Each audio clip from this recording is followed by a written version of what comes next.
আওয়ামী লীগকে নিষিদ্ধ হবে কি হবে না, পুনর্বাসিত হবে কি হবে না, সেই সিদ্ধান্ত 5 আগস্ট হয়ে গিয়েছে।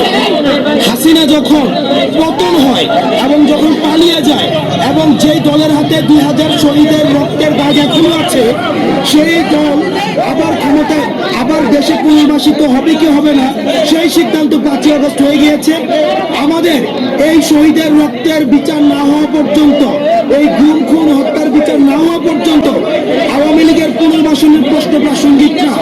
এখন যে প্রশ্নটি প্রাসঙ্গিক যে আওয়ামী লীগের আগে সুবিচার নিশ্চিত হতে হবে, এরপর অন্য আলাপ।